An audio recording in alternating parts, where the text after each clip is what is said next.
Welcome back to the Unpatched Gaming Podcast, where we share games. I'm your host, Zach. And I'm your host, Tyler. Trailer! It is finally upon us. Tell me. The Reapers. The Reapers. I guess they are finally upon us. We are playing Except Mass in Effect this game. Just one. for the first time. Yeah, you're right. You're right. I just imagine what they look like out there in the void, just waiting, circling the entirety of the universe. Caca. We're here to play, we're here to talk about, we already played Mass Effect, the original Uno. Mass Effect. From the Legendary Edition, of course. What a great way to play them. Very needed quality of life improvements, which still were not enough. And we'll talk about some of those. I forgot about the UI. Dude, the oui, as we say in France. The Mako was overhauled to be better. I guess there wasn't a boost in the original. I forgot this.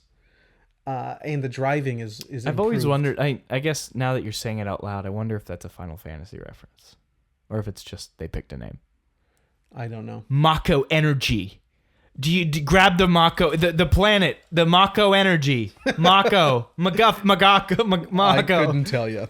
I just know that is... I like Final Fantasy VII. One of the worst designs in all of video games. I hope whoever designed the Mako and the planets that you drive it on, except for the ones that are in the main story, those are fine. The Mario Kart circuit? Where it's literally just like a little... Yeah, there's nothing, egregious about that. It's boring. It's not well designed, but it's not poorly designed either. It's just not designed. Showing our hand here a bit, Tyler. Yeah, it's terrible. The planets are like, I made more interesting terrainscapes in the level editor for what is that PlayStation 3 race game, Mod Nation Racers. It has a fully customizable racetrack editor where you get to make all of the terrain as well. I did better in that when I was 11 than this game. It's trash. Yeah. And whoever made it should be embarrassed. Yeah, well, we're going to talk about who should be embarrassed here once we get to the actual discussion, Tyler. You're getting ahead of yourself. I am, you have because I have some beer here, as I always do. Zach has one more week of the Lord's Diet, as I call it, before he can join me. Huzzah. But I'm going to drink the Pumpkin Kerfuffle by Prairie Artisan Ales. They're quite good. I've had 3 or 4 of their brews so far, including this. I've had this before. It's an imperial sour beer with a pumpkin spice blend and toasted marshmallows. Ooh. Now, for anyone who has not had a marshmallow beer, they are really hit or miss. If you don't drink craft beers, you're certainly going to... I was about to say, if you don't drink crap beers, like it's insulting it before you even drink it. No, if you don't drink craft beers, marshmallow or even like lactose beers, I'm sure you're going to scoff at, because that's very weird. Lactose beers are less weird these days, but marshmallow beers, bizarre. I think they belong in sours. Don't put them anywhere else. Because it's not good. I've had a few that were not sour, like a marshmallow IPA. Had a few of those. No. Put it in a sour. Let that the tanginess counteract the really, in some cases, overbearing sweetness. I do know this pumpkin kerfuffle is delicious and dangerous. An imperial sour. This is what, 8.9%? Oh, 8.2. I'm sorry. I had one. Wow. Something last night. Wow. Yeah, liar. All credibility gone. Anyway, pumpkin kerfuffle. I bet you loved Mass Effect 1. No, I didn't. It's not a very good game, guys. But we will talk about why it's not a good game and why it is. Stoked for Mass Effect 2. Yeah. Even more stoked, actually, now having finished I played the beginning of it today. I hate you. Why'd you do that? Well, I've played it before. I'd played... No, unacceptable. Played maybe 2 hours of it. It's called cheating. No. You cheated on me. Because I thought... With another game? I thought the beginning of Mass Effect 2, what I remembered from it, which I didn't remember all of it, it's immediately apparent to me, but the key point that I did remember from Mass Effect 2, I thought was brought on by the ending of Mass Effect 1, which did not happen this time around. I was like, what is going to happen then? So I immediately started it. I see where I was off. I'm being vague here because Zach has not played it, and I had not played it either. Just Mass Effect 1 I'd played like 8 years ago.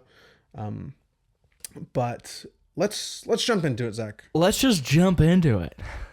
Yeah, take it away, man. Yeah, I'm I gonna drink will. this beer. I will take it away from you. So I wanted to talk about kind of what this game represents. It for me, it's this weird kind of middle step toward what we now kind of call, what we think of as a Western RPG, like a modern Western RPG. I even put console RPG because it's so distinct from what a classic CRPG or even a normal computer RPG like today is normal. A modern computer RPG is a different breed. Some of the same bones there, but like I think we really see particularly BioWare and Bethesda driving this in the PS3 era of games. And I think the first step, the kind of awkward, gangly first step is Knights of the Old Republic, which is it the same dev team? I know it's BioWare. More to that, also Morrowind. Yeah, I thought about saying Morrowind. You would have more insight into that than I would. I can definitely see it. It still has a lot of like the text and the way that you interact with characters that reminds me, just like KOTOR has like a lot of, ways that you interact with the combat that are very, CRPG classic. Yeah. So I guess that's I think that makes sense. So like Morrowind which is Xbox PS2 era, as was KOTOR, even though that was only PC? No, it was on Xbox. It was on Xbox as well. Was a it lot delayed of release? PC came. I don't know if it was a delayed release, but a lot of PC games I've found are on Xbox. That's nice. And it's weird that some of them are there, like Morrowind being there. Yeah. Was a brand new thing, and also some point and click adventures are on there as well, where it feels like they shouldn't be. Yeah, I've played Knights of the Old Republic. I have not played Morrowind. I definitely I've tried to play it again recently, and just it's rough. Which one, Morrowind or KOTOR? Knights of the Old Republic. Okay. You know what I'd really love to play from them? I've always wanted to play, and I picked up the collector's edition recently, is Jade Empire. Oh, yeah. Me want too. to play that really bad. Me too. Not to be confused with Jade Cocoon, which we were talking about the other day. No, as and well. I just purchased it. Very nice. Yeah, it's on those. It's always been in the back of my mind. I wonder if maybe I missed the fact that it was a monster catcher or something, because I played Jade Cocoon as a kid, and I was up for like 48 hours straight. I could not progress in this game. I was so bad at it, and it's always stuck there in my mind, but I don't remember anything about catching monsters. I could be remembering a different game, but I remember the title, Jade Cocoon. That has always been in the back of my mind. But now that I know it is straight up a monster catching game, Jade Cocoon 2 will be on the list for this monster tamer series, which next episode should be my next entry in that. Very nice. Yeah, I'm excited Doing to hear it. straight And up we Pokemon talked clones. a little bit about that. I'm excited to hear. So yeah, BioWare and of course Bethesda. From BioWare you got Mass Effect 1, Dragon Age, right? From Bethesda we got Fallout 3 and Oblivion. These feel like, the reason I call them console, this is just a me term, a console RPG, is because they're very conducive to that control stick layout. They're a little bit more action-y, a lot less like the tactics might still be there, but the thought that you have to put into your builds and stuff is still there, but they feel more action-y. It was kind of like me playing a like a classic Final Fantasy RPG, right? And then playing Kingdom Hearts. It's like not quite that drastic, but like that's a big deal. Like it's still the same underlying mechanics, the same menu system technically, but it's so much more focused on you moving through the world and acting in it. And we see that here, but it also moves and feels like an old CRPG game, Mass Effect specifically. I didn't look that much into it. I agree with everything you're saying. I don't have any rebuttal there, but I would like to add to that by saying it's also a obviously like it's a transition into the next gen, even though what at the time was the next gen. Even though it came out in '07, so the 360 had already been out for a couple years at that Yeah. point. The PS3 out for 1 year. It's a sort of transition piece, like Uncharted 1. Like the transition from 1 to 2 is incredible. Same thing with the Uncharted, that is 1 to 2, but same thing here. It's such a huge step in the next direction. Yeah. Where this feels very old. It feels shaky, like it's a shaky step. And then there's just this really powerful next stride. Yeah. At least based on what I've heard from everyone. And I find myself having a harder time forgiving those games because I don't always remember that. That Sure. it was a transition into Well, it's because some of those the power of games these next consoles. hold up. I think that's why it's hard to honor it so much. Some of those games that were those big steps hold up because their core design was either so pure or just so well finely tuned. Like, I mean, the best example, Super Mario 64. That game is still a blast to play. Another one that I haven't played recently, but Wind Waker. I was talking about this with my brother just today, and I was like, you can play Twilight Princess, and even with the HD updates, it still kind of looks fine. You can play Skyward. I'm playing Skyward Sword right now. Link's lips. What is going on with Link's lips in that game? I'm concerned for him. Like, actively concerned for him. I'd like to take a But moment. then, Go ahead. Wind I'm sorry. Waker. I'm sorry. Wind Waker still Yeah. looks incredible because they didn't try to keep up with the most modern thing. Like, I'm going to make a pure, really, really simple art style and capitalize on it in the best way I can. And it looks great. And I think that's why some games hold up better. It's a little bit more simple or more pure in what it's going for. This is big. There's a lot going on here. I would like to take a moment to shout out Skyward Sword for a moment, though I am not really a fan of that game. I never finished it either. I didn't get particularly far when I did play it back in the day on Wii. I've tried to play it a few times, and not since the HD remake. I just haven't had the time. But something that blew me away in that game was the visuals. Sure, the actual animation might be a little jank in some places, but the art style is just beautiful. And unlike any other game that I've seen, they really utilize the limitations of the hardware, or rather find interesting ways around the limitations. The biggest example being the draw distance. It's nothing new. It started, I believe, with the first Spyro game, but as objects in the distance become more distant, the system will load in, lesser poly models, so it's not trying to render so Lower much frame detail. rate a lot too. Yeah, and lower frame rates. That's a newer one that I'm seeing. I see it a lower lot frame rate lately. animations. It's so obvious lately. But here in Breath of the Wild, not Breath of the Wild, Skyward Sword, they, instead of rendering things at a lower rate, they overlay, and there's layers to this based on the distance, but they keep piling on like pastel watercolor painting filters. So it becomes blurry and starts to blend together, but it becomes a painting in the background. It looks gorgeous. Yeah, it's Just really that little aside I wanted to throw out. Nobody talks about that. Yeah, It looks I'm very enjoying good. it. I'll probably talk about it once I finish it. I have a lot to say about it. I'm a fan. It's a good game. But yeah, I wanted to double down too on the fact that these are very much blank slate characters, big decisions that have consequences. These are the focuses of a lot of these games.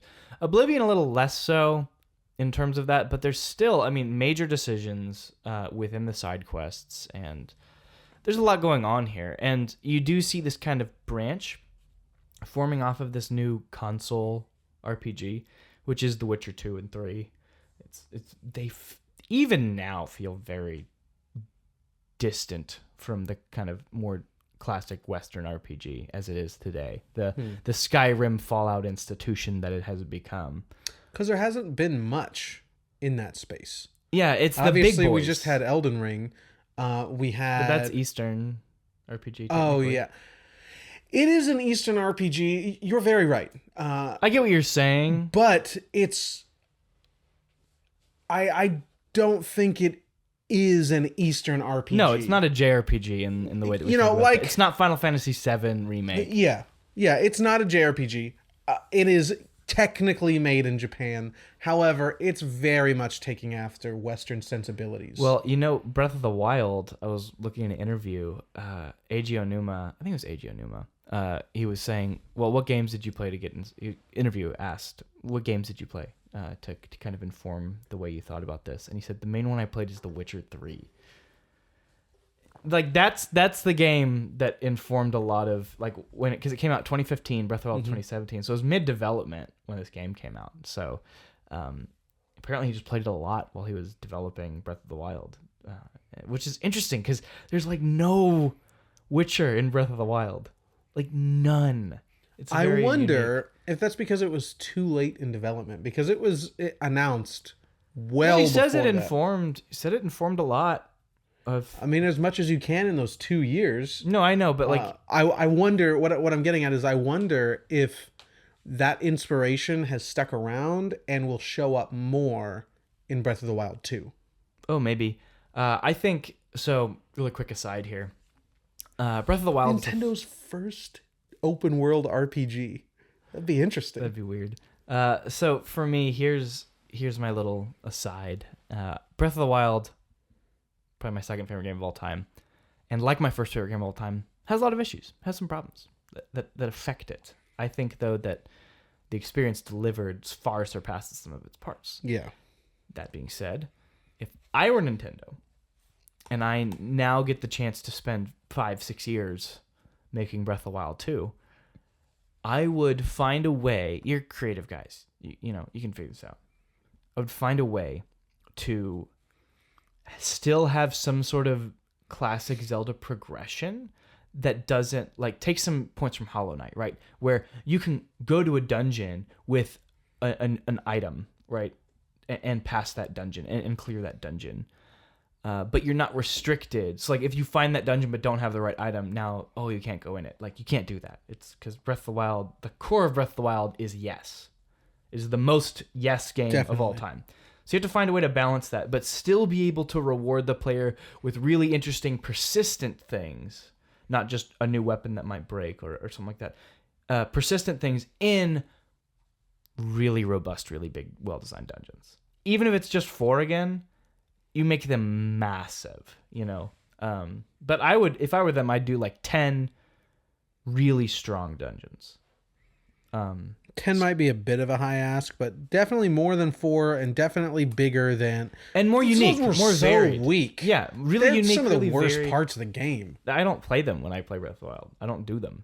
If I play it again, I won't. I didn't the second time, actually.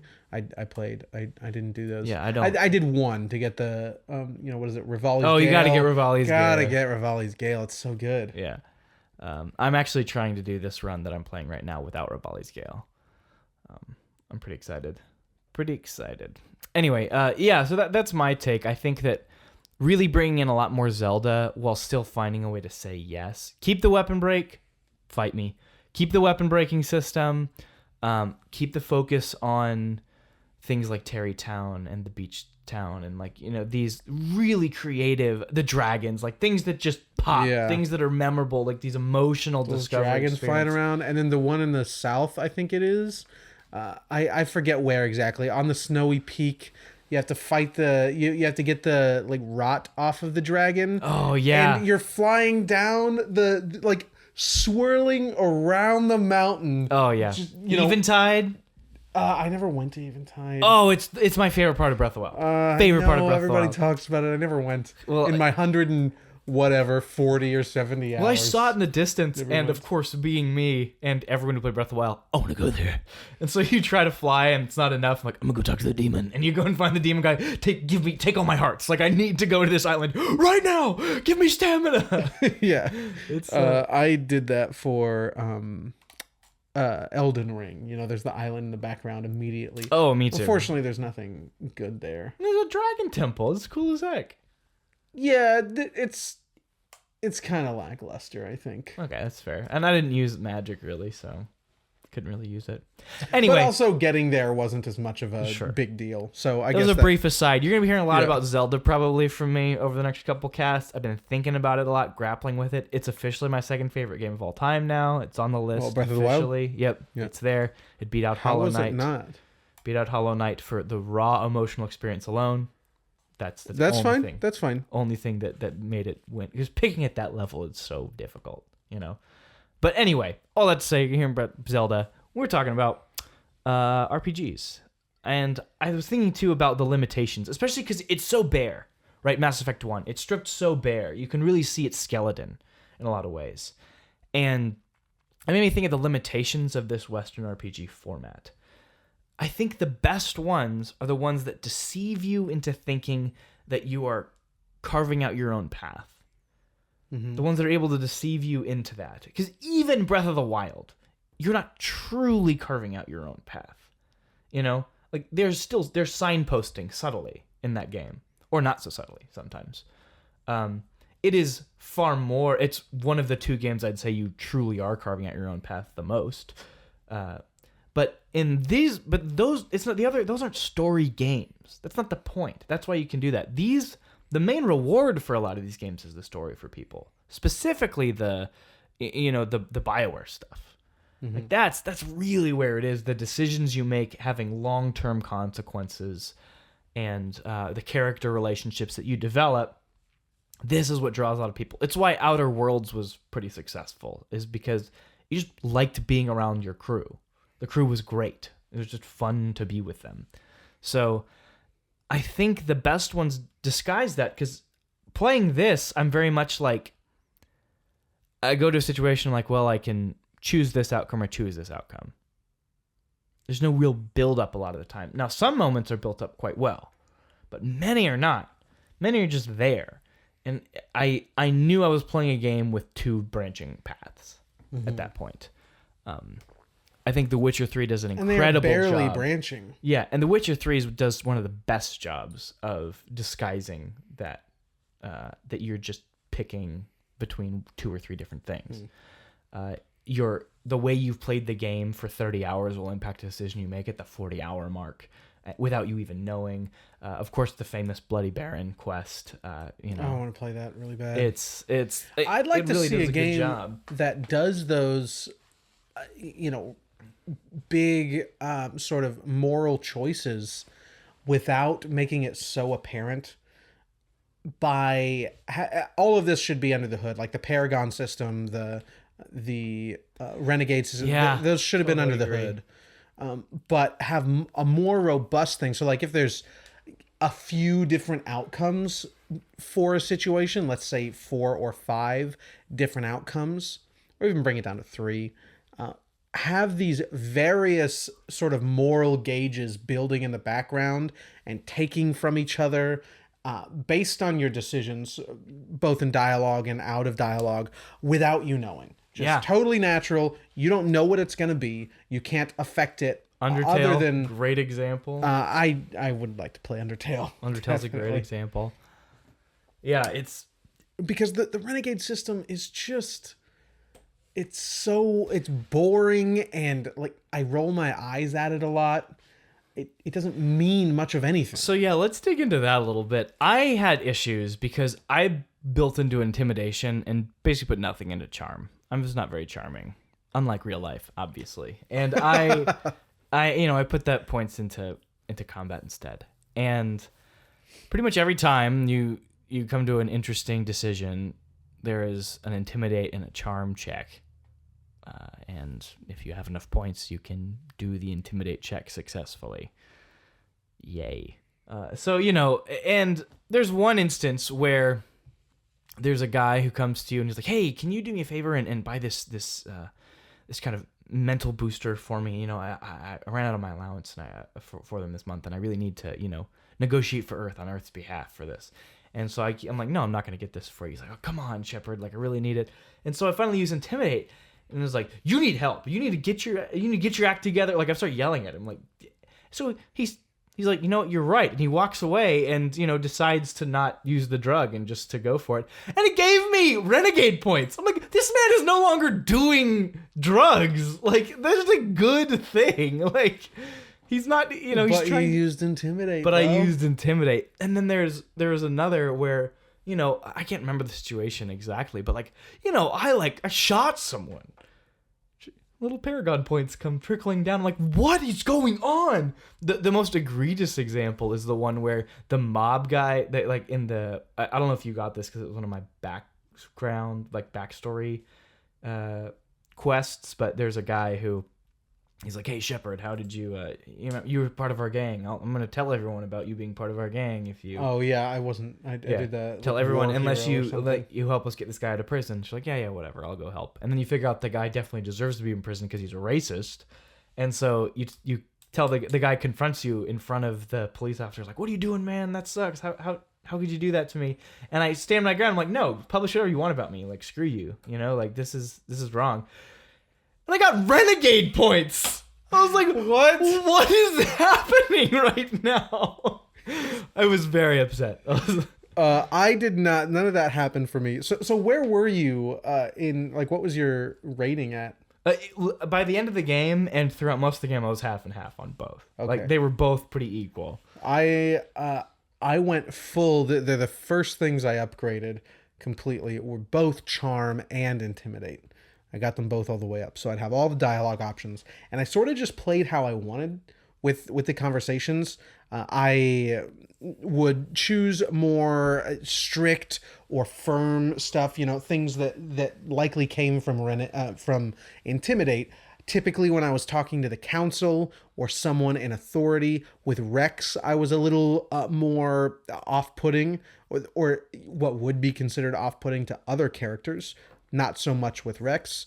I was nice to some people and, pretty neutral with others, just based on the situation. Like, I would have yelled at the guy on drugs and said, get your life together. This is nonsense.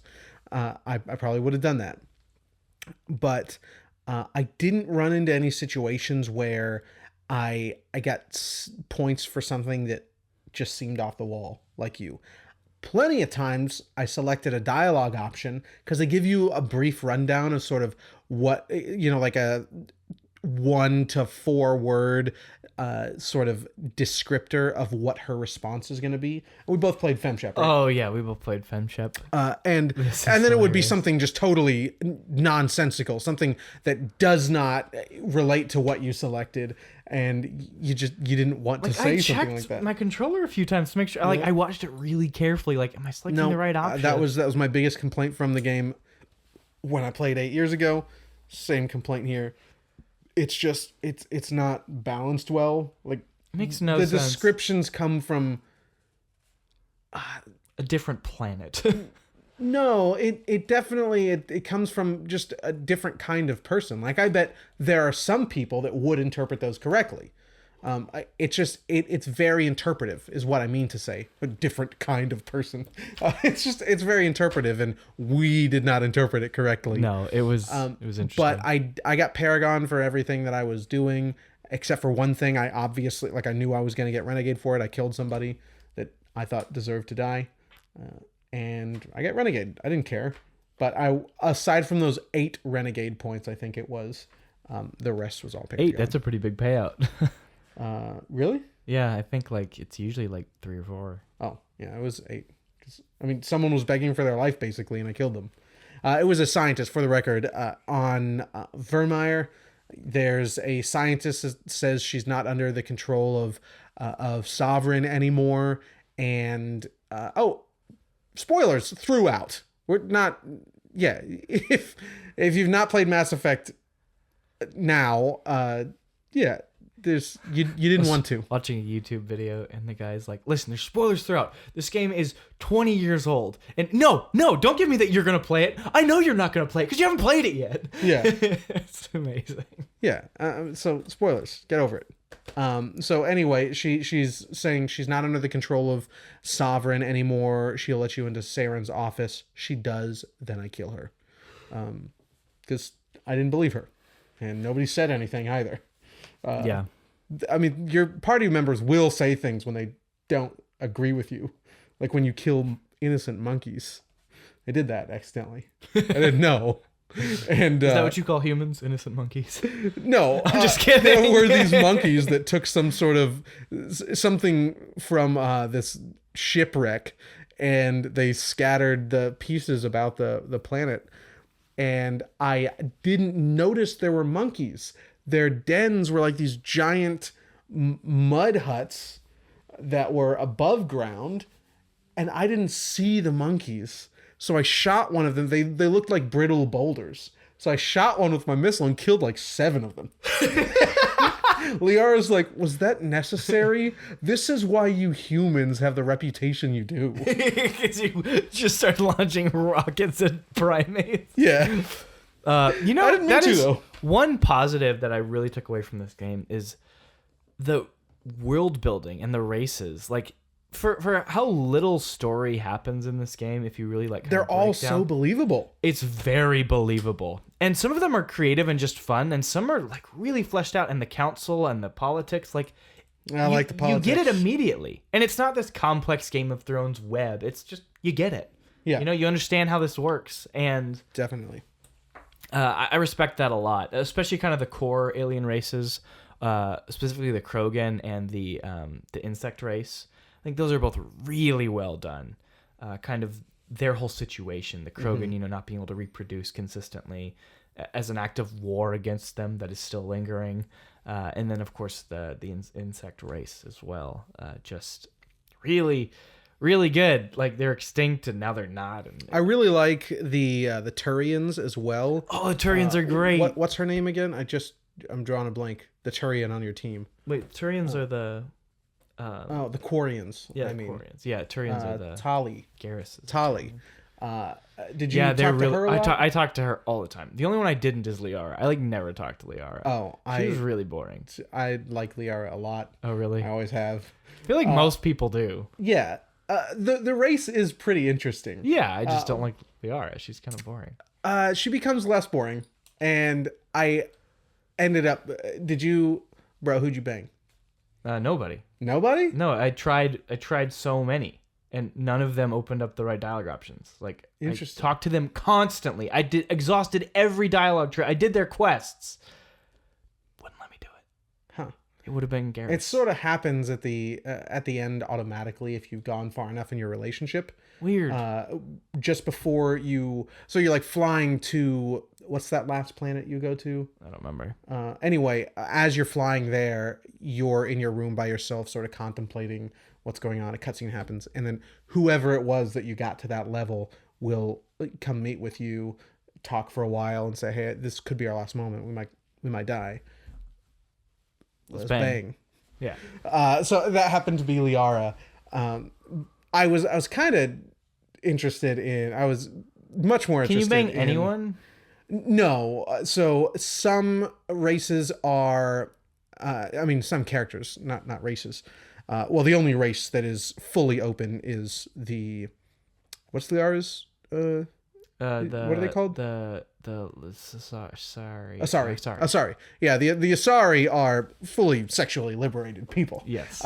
Everybody else has their own preferences. So Garrus is straight. Both of the humans are straight, and then Tali and what's her name? Liara are both bi, I think. Maybe what about Rex? No, Rex is not interested. I feel like that. Yeah, I was gonna say like that'd be awkward. That'd be amazing. Yeah, he's just that. If you didn't get your sad day, just like Barrett in Final Fantasy VII. If you didn't get your relationship up, you have to actively because and the way Final Fantasy VII works is Tifa, Eris, Yuffie, and Barrett all have a default value that they start at out of 100. I think Eris is like 70, Tifa's like 50, Yuffie's like 10, and then Barrett's 0. So you have to actively lower the others. Well, actively increasing Barrett's. Like, you have to actively try to go on a date with Barrett, and it's this like really awkward. It's incredible. One of my favorite. That would have been decisions. great. That would have been great if they did something like that with Rex. Oh, just yes. come and hang out for the night, play cards or something. Yeah. Clean your gun or whatever. He just sits there and cleans his gun with you. Yeah, I like Rex a lot. I do. Wrench. I thought I was going far enough with Tali, but maybe that relationship doesn't open up to. I want my boy Garrus. Garrus is a bro. Garrus is a bro. Garrus is a bro. Rex ended up being more of a bro for me. Oh, I love Rex. So Rex was like my bro, but Garrus was. We were on the same level. Like, we agreed with, sort of the way he does business, if you will. We were on the same page there, just as members of law enforcement, which might not be, the best thing, but we agreed a lot. So we were definitely bros, but not in the same way that Rex and I were, actual bros. That relationship became less of a transaction. Yeah, so looks like whether you play as male shepherd or female shepherd, you have 2 romance options in Mass Effect 1. Oh, so the human and the humans or Liara. Or Liara. So you both Okay. have access to Liara, and then the humans are straight. So Garrus is not an option? Garrus is not an option. Oh, I guess he is in the second one then. I'm pretty sure he better opens be, up. because you And boy. Liara does. I mean, Tali does as well. I love Garrus. Yeah. Like, he's just so like. It's like you're watching the evolution of someone who is going to be the coolest person ever. He's just like that one last step away. He's not cool, but he's just a little bit too much of a there's not even a word for it. There's no word. He's just almost cool. He's almost cool. And he's already acting like he's the cool guy. I really like his voice actor and whatever effects they put on it. He's got such a unique voice, and just the cadence of his speech. He's such a good character. I think my favorite voice performance was Liara, though. I think Liara has a great I like Liara a lot. And I didn't... Joker's always great. I really love Joker. Yeah, Joker's fun. great. Like, he's exactly who he is. Yes. I'm glad Joker is there. You know what Joker does not have? He reminds me of Wash from Firefly. Yeah, definitely. He, I hope, does not become a leaf on the wind. Otherwise, I'm going to cry. Yes. Yeah, me too. Oh, my God. I remember back in the day when I watched that show for the first time. I was still in high school. Firefly, that is, for those who don't know. Big spoilers in the movie Serenity. Which is the finale. The finale of the whole story. The pilot dies very unceremoniously in the middle of giving a speech. And I wrecked my car, totaled my car. Someone T-boned me. The day I was driving to our friend's house to watch that movie for the first time. And while I was, everything was settled, I finally got to his room, and he had a book open, like some, I don't know, something about the Firefly series, some book about the Firefly series, and it was open to a page that said like the death of Wash and showed a picture of that just before we had started the movie, like moments before. And that being spoiled was way more of a downer than totaling my car. Yeah, dude. Absolutely. But now I don't care about spoilers. Yeah. Now you just still care about Wash. I still care about Wash. Definitely. That's a great show that I don't talk about very often. I haven't seen it. Katie and I are thinking about rewatching it. I haven't seen it in ages. Yeah, it's been really a hot good minute. character development. Been a hot minute there. I talk about a good space opera, like, kind of. It's a good crew, And I feel like the bones. I guess let me just jump into Mass Effect if you don't want to go on a quick. No, go ahead. This has so many bones of. The space opera, the game, like your crew, your comrades, rushing in to save the entire galaxy as things collapse around you. The ending of this game, I think, is, oh my God, dude. I mean, defining. I think, Uncharted 2 levels of cinematic and hype. It just works. It fires on all cylinders by the time you're there. The buildup of of the game subtly working on you, even in its flaws. Especially if you you play it in the order we did. Yes. So the middle of the game, the second act of the game has, what is it, 4 missions that you can do in any order? I think 3. Like you do, there's 3, you complete 2, and they add the 4th. Okay. So those first 3 can be done in any order, which make up the second act of the game, really. And 2 of them are pretty boring. One of them has the insect race at the end. That is a cool decision you get to make. That's probably my favorite decision. But the overall mission is very boring. Both of them are. The other one, being Vermeer, is not at all. Do you know which decision I was really pissed wasn't an option?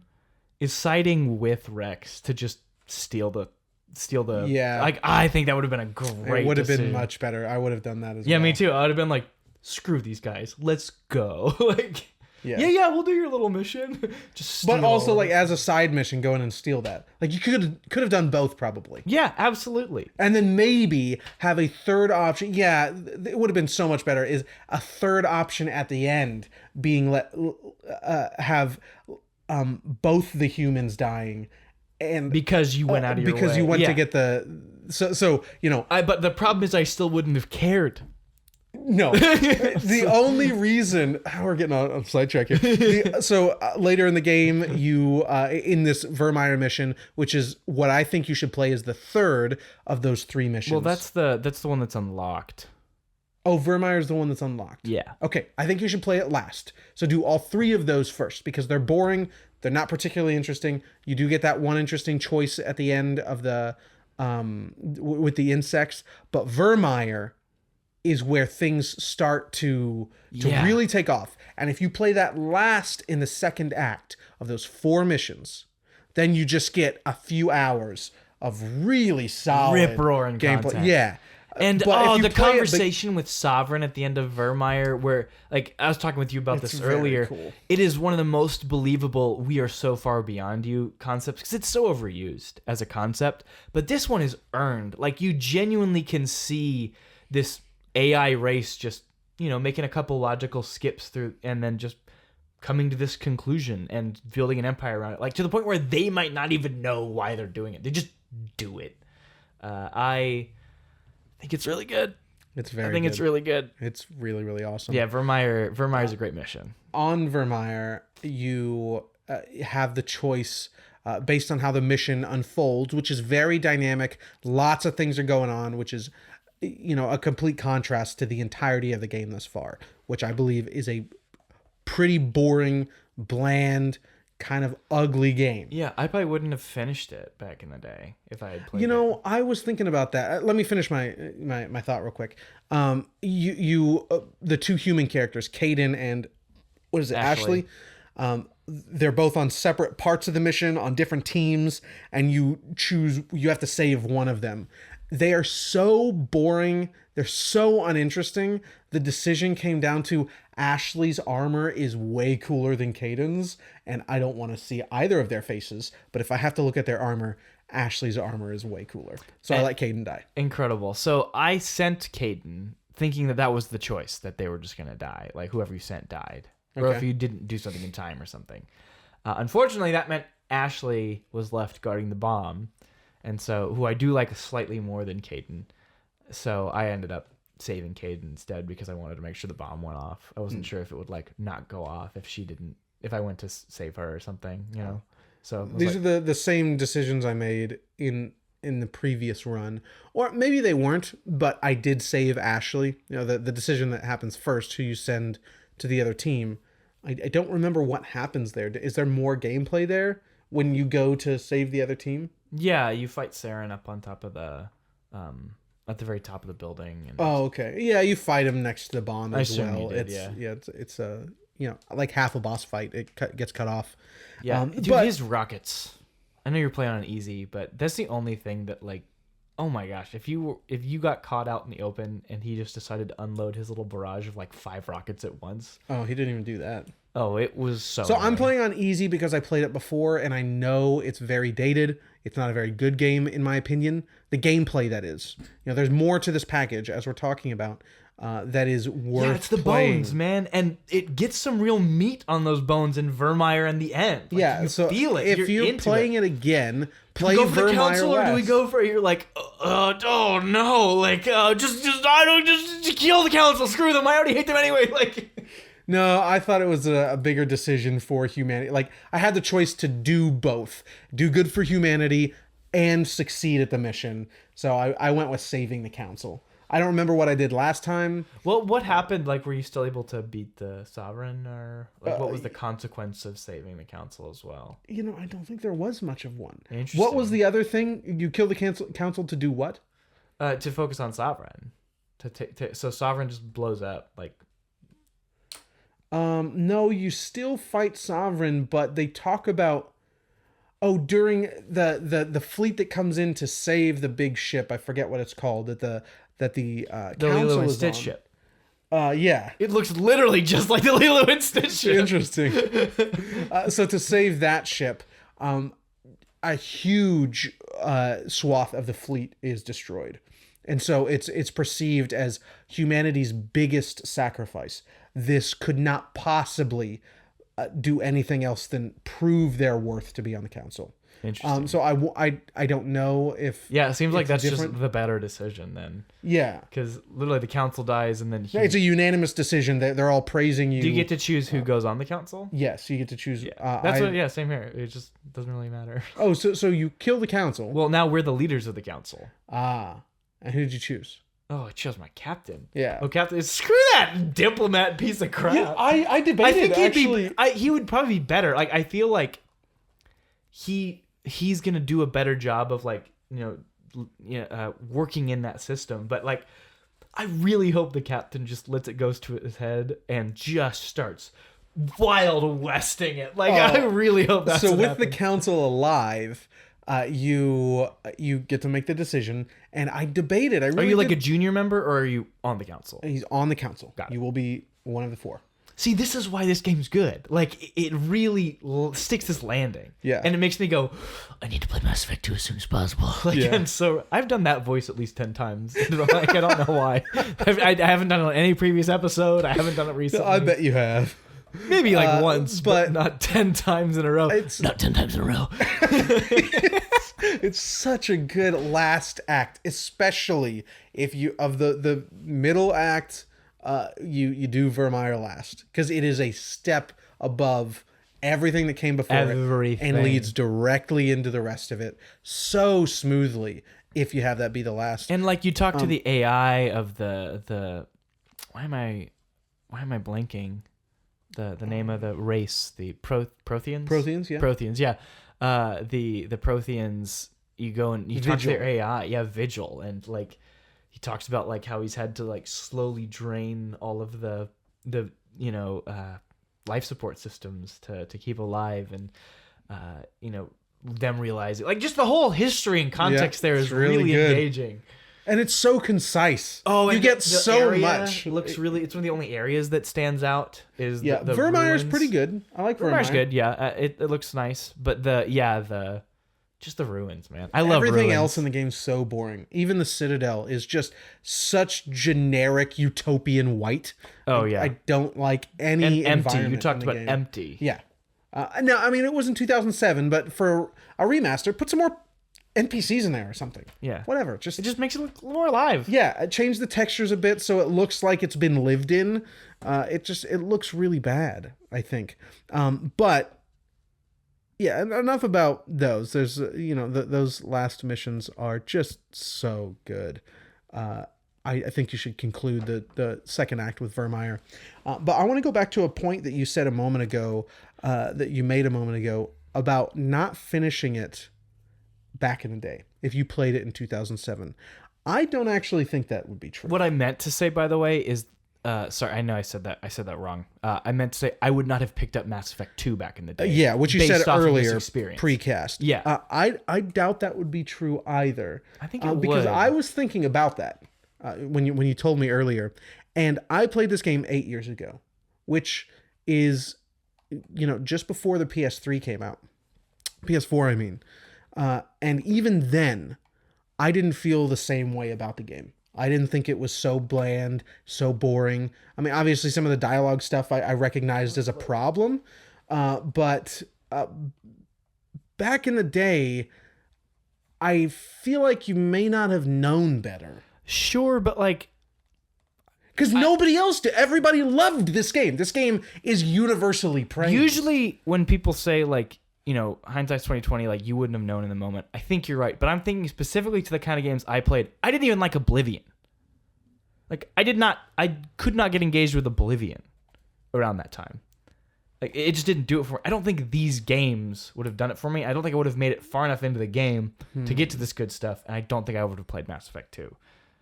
I'm talking because usually I agree. I think that people look back at games and can judge them outside of the context of what else was around. So it came out in 2007. Except for those that still like Ocarina of Time. For some reason, they're incapable of looking back on the game. I don't know why they like that game. Recognizing it for what it truly is. Here's some other games. Here's what I was playing in 2007. Mario Galaxy. Assassin's Creed. Uncharted 1. Uncharted 1 came out the same year. Halo 3. Metroid Prime 3. BioShock. I wasn't playing BioShock back then. But, like, even among those, this game feels a little bit... Like, I can go back and play almost everything I just listed. Yeah. With ease. When was Oblivion? 06, right? 06, yeah. Yeah, so. Maybe 05 on PC? I'm not sure. Okay. Yeah, dude, 07 was Uncharted and this game. Talk about bombastic. Like, Uncharted does a better job at doing it consistently, but even Uncharted 1 falls pretty flat. Oh, Uncharted 1 is a rough game. Yeah, I mean, I can still play it, though. Much more, I will go back and play Uncharted 1. I will not go back and play Mass Effect 1. I'm sorry. If you play the Legendary Edition again, through the whole series, I found out today that there is a system in the third game that decides that plays a pretty big effect in the end of the series, your galactic readiness rating, and that can be increased in the single player game by playing multiplayer, which is not included here. And multiplayer is basically just doing war across the universe. You're not playing Shepard or anybody. You're just playing, Marines and things like that. Sure.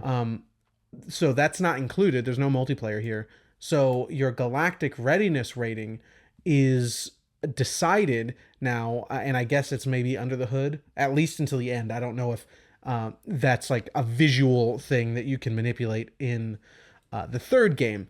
But that, instead of being increased by playing multiplayer, is increased by playing the games all the way through.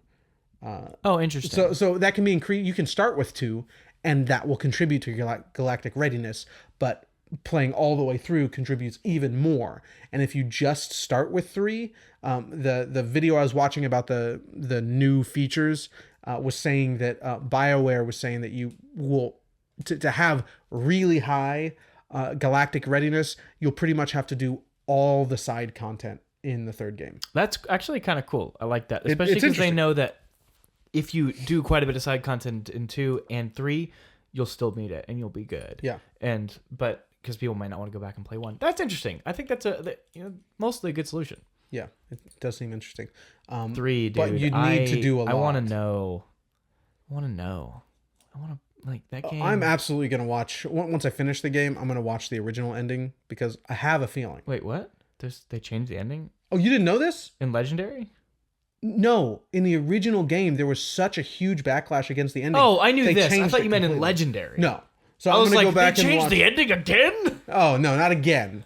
I probably would have preferred them to change it back or something, or have it be an I'd like option. to see the original. Like, I wonder if it's that bad. I bet it is. I doubt it is. I bet it is. No, what I'm, this is, I would get hate for this statement if we had a bunch of viewers, but we don't, so I won't get very much hate. I bet this is going to be something just like Uncharted 2, not Uncharted 2, Last of Us 2, where people can't separate themselves from the narrative. I would agree. It's another thing where usually I'm on that line of thought as well. But I think because I remember in high school, my friends... High school? Was that when Mass Effect? Yeah. Mass Effect 3 came out in my high school. 12. Yeah, I was in high school. My friends complained about the ending, and they said, like, the primary complaint from my group, and I don't know if this is indicative of everyone, obviously, but they said, no matter, I made so many decisions across the course of these 3 games, and still it comes down to just 3 set options at the end. That's what they didn't like. My understanding is that is the new ending. Well, that's what they were complaining about. I could be wrong. I don't know either. My understanding all I know is that's what they were complaining about. That is the new ending, is those 3 options. Well, that's what they did not like. So maybe they played it post whatever, but they hated that. So they felt like it just undermined everything that they had built toward. I'm also going to watch the original ending now. Yeah, definitely. Dude, what if they changed it again in Legendary? That'd been amazing. No, we would have heard about it by now. Yeah, that would have been amazing. No, I mean like that would have been like, I'm speculating like what? Oh. Like, no guys, we still don't have it right. We got to go back and fix this again, you know? That would have been it's our last chance. I wonder if there's an option to include it, that original ending. Yeah. Dude, I would turn it on. I would turn it on. I think I would. Yeah. Yeah, I want to see it. Because if what you're saying, I would turn it on knowing what you're saying now, that if it's not just the 3D fault. I want my Fallout New Vegas, like Ron Perlman reading off everything that happened because of my decisions throughout the game. What? That sounds incredible. Yeah, so even the tiny little side quests, like, and that old rancher that you went out and saw, he's doing all right. Like, you know, stuff like that. It's great. War never changes. It's... Thanks, Hellboy. Yeah, thanks, Hellboy. Indeed. Let's rein it in a bit. We've really gone all over the place. I think we like the characters a lot. You don't like Liara. We don't like the humans. The humans are just dumb. I'm sure I'd like Liara if I gave her more time. She's so, I don't know, hard to like. For me, this is gonna sound terrible, but for me, it's like her kind of lack of confidence and. It's not the same kind of lack of confidence as I usually like in a character. So a great example, you haven't played this game, but the woman, I think she won Best Voice Actor. I'm not sure. From Outer Worlds, the asexual character. What's her name? I don't know. I don't know anything about the game. Starts with a P. Oh well. Starts with a P. Anyway, she's amazing, incredible character, and she's super insecure, but. It comes from this place where she's not just this, like, she doesn't like parade around much like self-loathing. She doesn't draw attention to it. Like Liara draws attention to it sometimes. Like, no, I'm so sorry. I was like, how could I do that? Like, it's so, you know, I'm so stupid. I'm so sorry. Like, you know, it just bothers me. I just didn't like that. Interesting. I interpreted that a different way. She, you know, as obviously she does that. You can't I think she's trying that. to be kind. I don't know. But she's kind, but she's not confident. Like, she knows what she is and she knows who she is and she doesn't have any problems with that. She's just in a new setting and understands she has a job to do now. And I think she's trying to be a little more diplomatic about it, but doesn't know how to. That's fair. She doesn't have a lack of confidence. I gave her very little time because of my initial impression of her. So I probably deserve, based on how everyone likes her, I would probably deserve to give her more time. I do wonder. I like her for more reasons, but also this reason. She's the sexy blue alien. I wonder how many people just like her for that reason. Excuse me. Garrus would take major issue. Actually, he wouldn't, but I take major issue on Garrus's behalf for that statement. He's my sexy blue alien. He's gray.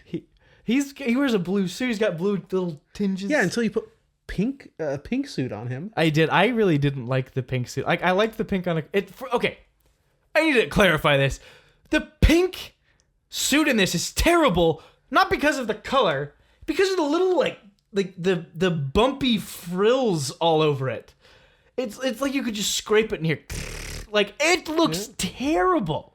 Oh, I don't mind it. I hate it. Especially Ashley's modified. That one looks good. I will admit. No, I'm talking like put that on Garrus it's garish. Okay. I don't like it. And it also needs to be like less drab pink. Like it's a really washed out pink, especially on that white. That particular pink on that as white. Well, I'm sure I'd like the pink if it wasn't on that washed out white. Well, I wouldn't want it to be bright.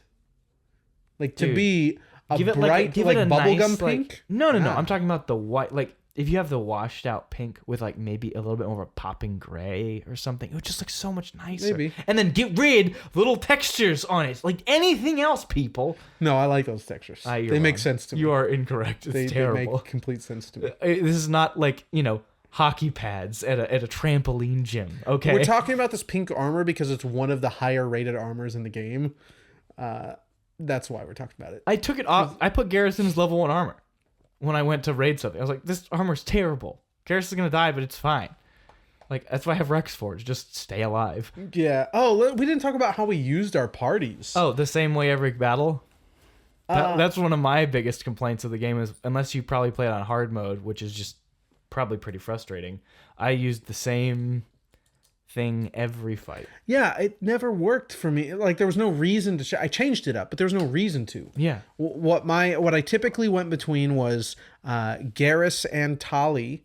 I like the balance of Tali having full. What's the opposite of biotics? Tech. Tech. Yeah, full tech, and then Garrus has half tech and half combat. I like that balance, and then I would switch to Liara and Rex, who Liara has full biotics. Rex has half biotics and half combat, and then that would balance with my half biotics, half tech. I didn't have much combat. Yeah, I did biotics combat.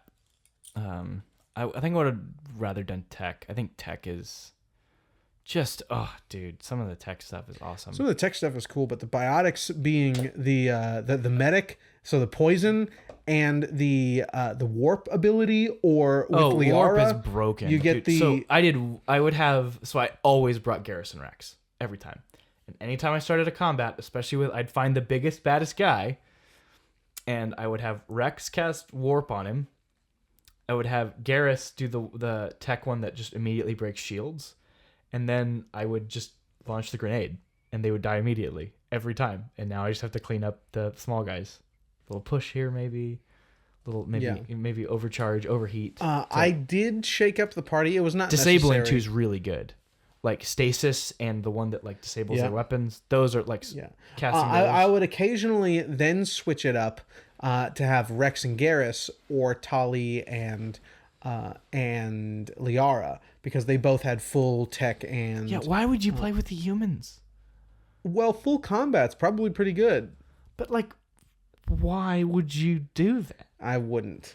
If the actual mix up of the party mattered more, which it never mattered. As you're playing on normal, it didn't matter then. Certainly doesn't. Matter on easy. So maybe if it were more meaningful, it would, because each of the party members have a unique spread, with Ashley being the only member with full combat, and aside from yourself, depending on the class you chose, Caden being the only member with half biotic, half tech.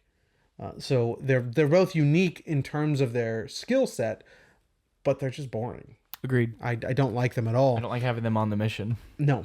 Absolutely not. But I did shake up the party for the sake of having different people on the mission, because you also got some different dialogue and then just different banter.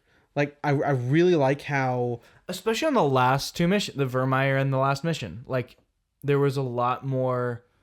Like they would chip in way more often at that point. Yeah, definitely. And I liked that. There was some of my favorite moments. My favorite mix-up was Rex and Liara.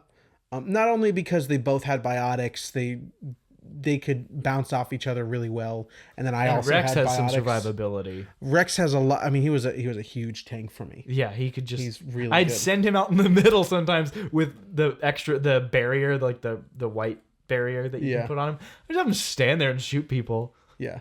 Just get him full shotgun. Oh, yeah. Really good. Absolutely. As fast as possible. Their personalities are so different. and they bounce off of each other really well. And then Tali and Garrus are pretty similar, but slightly different branches of the same tree, if you will. That was an interesting shakeup. They both kind of like to follow rules, or like have a respect for particular law and rules, but then Garrus break is like them in only when different ways. convenient. Yeah. And Tali seems a little bit more like, she'll pick what she wants to listen to. Yeah. And then she'll hold it up as a law. Sure. Yeah. And then, I mean, it's very obvious the differences between Rex and Liara, but they played together very well. That's funny. I did like that. I hope there's a lot more of that in the second game. I'm sure there are will be. 3 new characters that I do wonder how they're going to shake that up. The dynamic. There's the Australian girl that's on the front of the box. I don't know her name. I only know she's Australian because I just watched the opening again. I don't know anything. You get one of the... what are they called? On Vermeer, you fought with their race. Oh, I forget what their race is called all the time. You get one of them. And then a new race we've not seen yet. Okay. There's some more like lizard folk. You know what my favorite kind of race people? is? Are the big elephantine guys who like have to say what the tone of what they're saying to you is. I like them a lot. Sarcastic. I hope you have a bad day. Just it's so great. Yeah. Reserved. I don't have much to offer you. Yeah, it's something like that. It's so good. Yeah, I like those. I like the jellyfish things as well. They're just they are a mind, and that's it.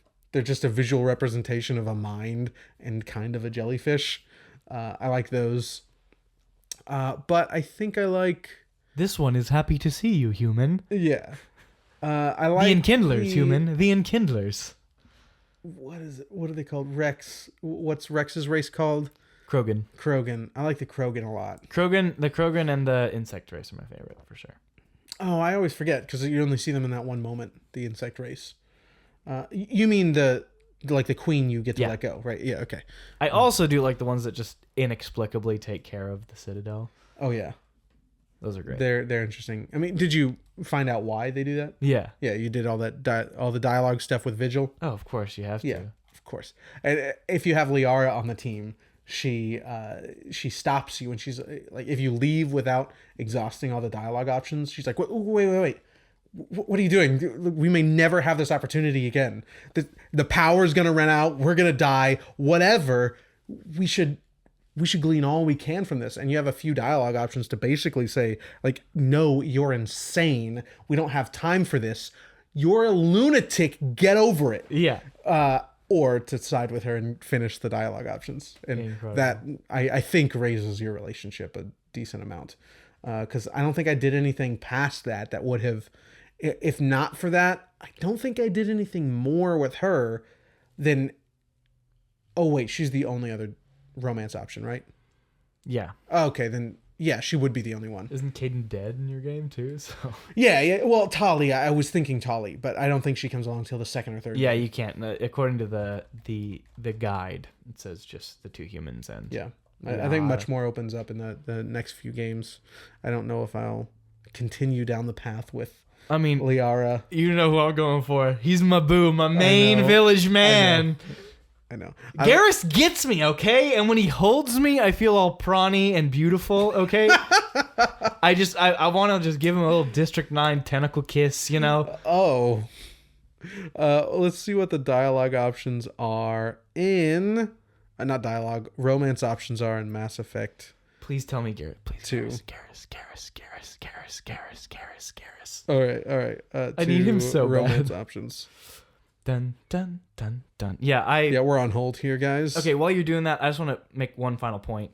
The side content is trash, repetitive, bland. Yeah. There are 2 buildings. Yep. In all of the side content. Yep. 2 of the same. And you have to prefabs. drive over huge barren expanses. Yeah. To get there. I mean, I already told you it's just trash. All right, who do we got? For FemShep. Who we got for FemShep? FemShep. You have Garrus. Yes! My life is complete. A new character called Thane. You have Caden, Liara, a new character called Jacob, which is this very handsome black gentleman right here. Wow, I like Jacob. Yeah, he's a. I mean, he's no Garrus, but I probably won't Oh feel no! like... Looking closer here, I was gonna say he's like who's the guy that played Warmonger? What's his name? Played Warmonger? Everybody loves this guy in Black Panther. Oh, why am I... Oh, now I can't remember his name. And he was in the Rocky movies. Why can't I remember follow up to the Rocky movies? Anyway, He's amazing. Everybody loves him. Michael B. Jordan. Michael B. Jordan. Michael B. Jordan. Anyway, looking closer, he is not a Michael B. Jordan, but I thought so at the beginning. Let's see, Jacob, new character called Kelly, Morinth, and Samara. There's many options here. More my for the heart male. only goes to one. Yeah. Can you romance Garrus as a male? Probably not. I don't think so. Yeah, he does not. You can? You can but you can romance Caden. So let's see. Oh, interesting. As a male, in the first game, he's at least you can't romance him as a man in the first game.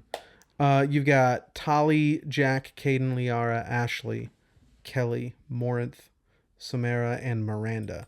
Miranda being that new Australian girl, I think. Come on, Miranda. Yeah, she's on the front of the box. Oh, don't a lot of people romance Miranda? I don't know. I thought a lot of people thought she was just a total B. Maybe. I don't know. I don't know. Yeah, neither do I. Samara's a new blue chick. Asari. There we go. Oh, there's a few Asari. These are probably just side characters. I doubt any of these are... Jacob looks like part of your crew, so he might be... But, Listen, my Kelly's on the crew. She was on the crew before. My heart belongs to only one alien. Yeah, I'm trying to find who... Thane. I bet Thane is the new green guy. Yeah, this new race. This is a new one. He looks... Oh, dang. He looks very interesting. Okay. Come on. Yeah, I like him. Thane. Yeah, but does he have rough, cold plates that surround him? He has rough, cold plates on his face, dude. No, that surround his whole body.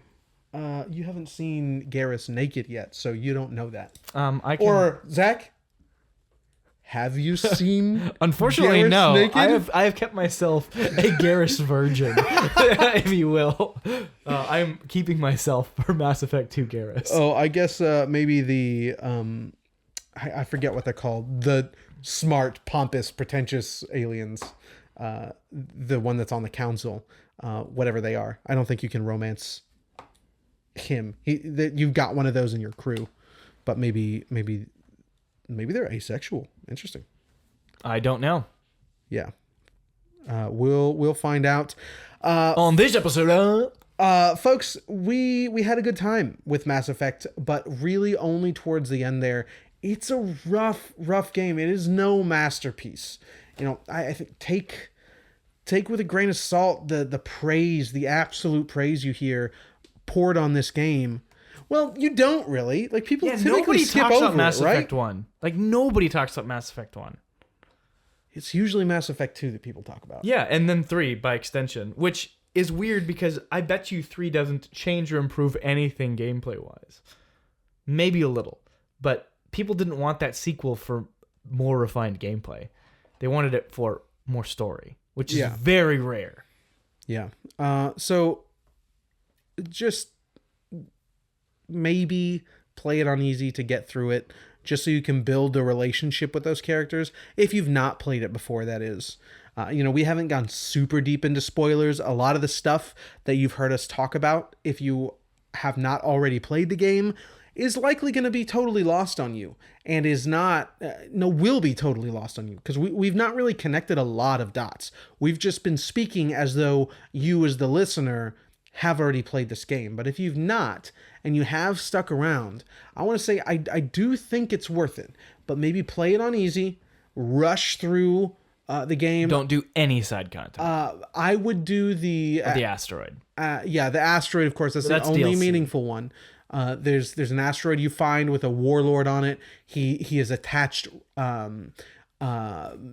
jets to the asteroid and is hurling it towards a human settlement. And you can stop that and choose to let him go or kill him, and get several, a few different effects. Both Zach and I let him go. We also let the queen go.